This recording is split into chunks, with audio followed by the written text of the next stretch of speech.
Assalamualaikum warahmatullahi wabarakatuh. Apa kabar? Semoga Anda selalu dalam keadaan sehat dan penuh berkah. Misteri Putri Duyung dalam Kitab Ulama abad ke-12. Mitos atau fakta?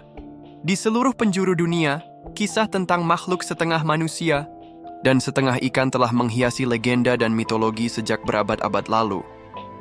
Dari lautan Yunani kuno hingga Samudra Nusantara, cerita tentang Putri Duyung selalu memiliki daya tarik tersendiri. Namun, sebuah pertanyaan yang menggelitik muncul ketika catatan tentang makhluk serupa juga ditemukan dalam kitab ulama Islam pada abad ke-12. Apakah ini berarti para ulama benar-benar melihat Putri Duyung, ataukah ini hanyalah mitos yang berkembang dari cerita-cerita para pelaut?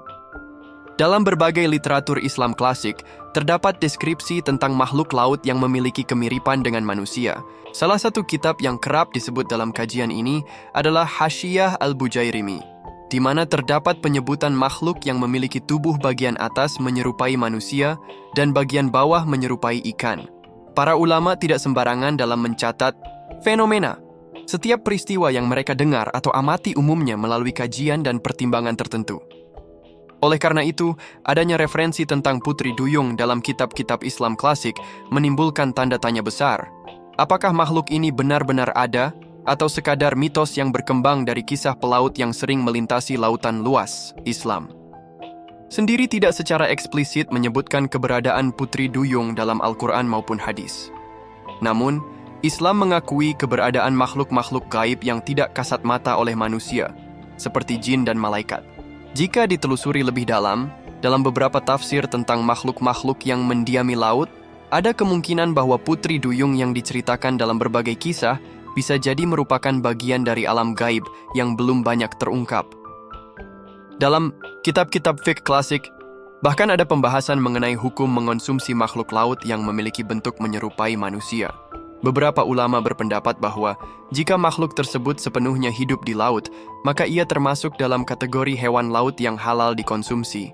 Namun, apabila makhluk tersebut memiliki karakteristik manusiawi yang dominan, maka status hukumnya menjadi diperdebatkan. Ini menunjukkan bahwa para ulama pada masa lalu benar-benar menaruh perhatian terhadap fenomena-fenomena yang mereka dengar atau temui, termasuk makhluk laut misterius seperti Putri Duyung. Kepercayaan terhadap makhluk-makhluk laut yang memiliki rupa setengah manusia bukan hanya ada dalam dunia Islam. Bangsa Yunani memiliki mitologi siren, makhluk laut yang konon mampu memikat para pelaut dengan suaranya yang merdu. Dalam legenda Jepang, dikenal sosok Ningyo, makhluk mirip Putri Duyung yang membawa keberuntungan atau justru malapetaka. Para pelaut Eropa di zaman penjelajahan juga sering melaporkan bahwa mereka melihat Putri Duyung di lautan luas. Bahkan dalam beberapa catatan ada yang mengklaim berinteraksi dengan makhluk tersebut. Namun, apakah makhluk ini benar-benar ada, atau hanya imajinasi yang diperbesar oleh cerita dari mulut ke mulut? Para ilmuwan modern memiliki teori bahwa penampakan Putri Duyung sebenarnya bisa jadi hanyalah kesalahpahaman. Dugaan ini muncul karena banyak pelaut zaman dulu yang menghabiskan waktu berbulan-bulan di laut tanpa melihat daratan. Dalam kondisi seperti itu, kelelahan, kelaparan, dan halusinasi bisa membuat mereka mengira telah melihat sesuatu yang luar biasa. Dugaan lain mengarah pada keberadaan mamalia laut seperti duyung, dugong-dugon, atau manati yang jika dilihat dari kejauhan, terutama saat menyusui anaknya, dapat menyerupai bentuk manusia. Meskipun belum ada bukti ilmiah yang bisa memastikan keberadaan Putri Duyung, catatan dari para ulama pada abad ke-12 tetap menjadi bagian penting dari sejarah pemikiran Islam.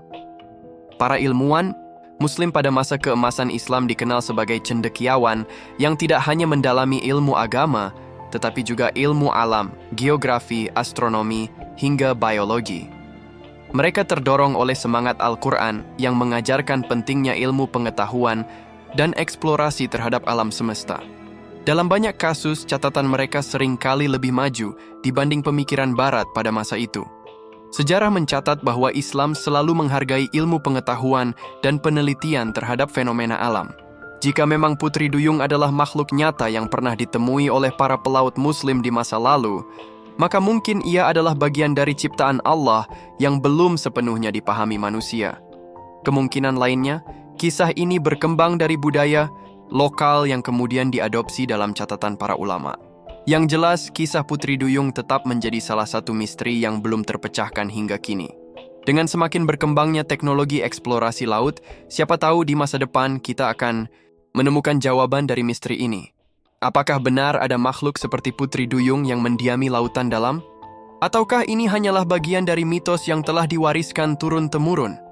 Terlepas dari itu, catatan sejarah dan kitab-kitab Islam klasik tetap menyimpan banyak kejutan yang menarik untuk dikaji lebih dalam.